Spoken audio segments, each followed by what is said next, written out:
దాదాపు 80 సంవత్సరాలు స్వతంత్రం వచ్చి 80 సంవత్సరాలు అవుతుంది. బీజేపీ కాంగ్రెస్ రెండు ప్రభుత్వాలు దాదాపుగా 65 సంవత్సరాలు 65-70 సంవత్సరాలు వాళ్ళే అధికారంలో ఉన్నారు. బీజేపీ వాళ్ళు కాంగ్రెస్ వాళ్ళు ఈ రెండు పార్టీలు రెండు ప్రభుత్వాలు దాదాపుగా 70 సంవత్సరాలు అధికారంలో ఉన్నారు.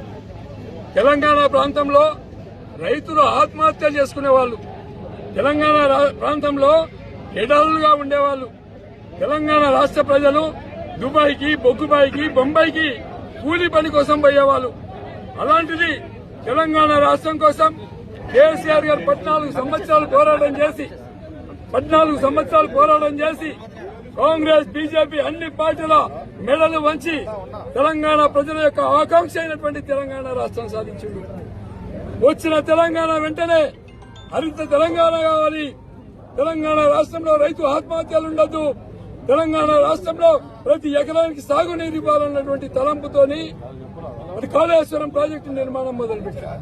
ఇటు సీతారాముల ఎత్తిపోతుల నిర్మాణం పెట్టి, అటు ఎస్ఎల్బీసీ కెనాల్ టన్నల్స్ పెట్టి పెండింగ్ ప్రాజెక్టులన్నీ పూర్తి చేసి తెలంగాణ రాష్ట్రంలో 3 కోట్ల మెట్రిక్ టన్నుల ధాన్యం వచ్చే వరకు 1.5 లక్షల ఎకరాలు బాగాని సాగయ్యే వరకు కేసీఆర్ గారు కృషి చేశారు. కేసీఆర్ గారు కష్టపడి తెలంగాణ ప్రాంతాన్ని సస్యశ్యామలం చేస్తే ఇలా కాంగ్రెస్ వాడు బీజేపీ వాడు కుట్ర చేసి గోస్ కమిషన్ వేసి రాత్రంతా అసెంబ్లీలో ఇష్టం వచ్చినట్టు మాట్లాడి, దొంగ మాటలు మాట్లాడి, దోపిడీ మాటలు మాట్లాడి వాళ్ళు మాట్లాడడానికి ఏమీ లేదు. ఓన్లీ రేవంత్ రెడ్డి గారు, నరేంద్ర మోడీ గారు ఇద్దరు కుట్ర చేసి కేసీఆర్ మీద, హరీష్ రావు మీద, కేసీఆర్ కుటుంబం మీద, కాళేశ్వరం మీద, తెలంగాణ ప్రాంతం మీద కుట్రలు జరుగుతా ఉన్నాయి. ఈ ప్రాంతాన్ని మళ్లీ ఆంధ్రప్రదేశ్ లో కలపాలి, ఈ ప్రాజెక్టులు లేకుండా చేయాలి, గోదావరి నది మీద ప్రాజెక్టులని నిర్వీర్యం చేసే కుట్ర జరుగుతా ఉంది. దానిలో ఇలా తెలంగాణ రాష్ట్రంలో బక్కుమంటది. రేపో ఎల్లుండో మొత్తం రాష్ట్రమే బక్కుమని రోడ్ల మీదకి రావాలి. తెలంగాణ ప్రజలందరూ కూడా నేను విజ్ఞప్తి చేస్తా ఉన్నా. తెలంగాణ ప్రజలందరికీ సీము, నెత్తురు, రక్తం ఉన్నటువంటి, రోషం ఉన్నటువంటి ప్రజలు. కాబట్టి మనమందరం కూడా ఎక్కడికక్కడ దిగ్బంధం చేస్తాం. ఇలా రాష్ట్రంలో యూరియా దొరకలేదు, కరెంటు వస్తలేదు. లడ్డు కామారెడ్డి తెలంగాణ ఉత్తర తెలంగాణ ప్రాంతంలో వర్షాలు భారీగా పడి పంట చేలన్నీ కుంగిపోయాయి. రైతులు లబో దిబో మొత్తుకుంటుంటే ఇలా రేవంత్ రెడ్డి గారు కేరళ స్పెషల్ బైట్ తీసుకుని కేరళ పోయిండు, స్పెషల్ బైట్ తీసుకుని కేరళ కర్ణాటక పోయిండు.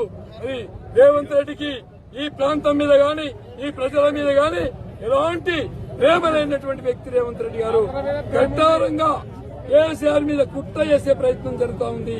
తెలంగాణ కాళేశ్వరం మీద కుట్ర జరుగుతా ఉంది, తెలంగాణ ప్రాజెక్టుల మీద కుట్ర జరుగుతా ఉంది, తెలంగాణ రైతాంగం మీద కుట్ర జరుగుతా ఉంది. అటు బీజేపీ నరేంద్ర మోడీతో కుమ్మక్కైపోయి ఇటు రేవంత్ రెడ్డి కాంగ్రెస్ పార్టీ, అటు బీజేపీ పార్టీ ఇద్దరు కుట్రలు చేసి ఇలా కాళేశ్వరంలో దాన్ని నిర్వీర్యం జరిగే ప్రయత్నం జరుగుతా ఉంది. మేం ఇలా తెలంగాణ రైతాంగం అంతా కూడా మేలుకోవాలండి, తెలంగాణ ప్రజలంతా కూడా మేలుకోవాలండి. మళ్ళొక్కసారి తెలంగాణ ఉద్యమ స్ఫూర్తిలో ఉద్యమించాల్సినటువంటి సమయం ఆసన్నమైంది. మొన్ననే మేము చెప్పినాం, ప్రజల్ని ఇబ్బంది పెట్టాలని మాకు లేదు. యూరియా కోసం ఇలా జగదేపురం పోతే లొల్లి, కొండబాక పోతే లొల్లి, వరిగల్లు పోతే లొల్లి, మండలాబాద్ పోతే లొల్లి, తూప్రాన్ పోతే లొల్లి. ఎక్కడ చూసినా రైతులు లైన్లు కట్టి పాస్ పుస్తకాలు పట్టుకుని రోడ్ల మీద మబ్బుల 4 గంటలకు కుటుంబ సభేతంగా వచ్చి పనిచేస్తా ఉంటే సిక్కు శరం లేని బీజేపీ, సిక్కు శరం లేని కాంగ్రెస్ రెండు పార్టీలు ఎక్కడున్నాయి, ఎక్కడ దాక్కున్నారు లీడర్లు? మీరు ప్రజలలోకి వస్తే రౌతులతో తరిమి కొట్టే రోజు దగ్గరలో ఉందని చెప్పి ఈ సందర్భంగా హెచ్చరిస్తా ఉన్నాం. ఈ ఘోష్ కమిషన్ ని వెంటనే సిబిఐని ఉపసంహరించుకోవాలని చెప్పి మేము ప్రభుత్వాన్ని, బీజేపీ, కాంగ్రెస్ ని విజ్ఞప్తి చేస్తున్నాం.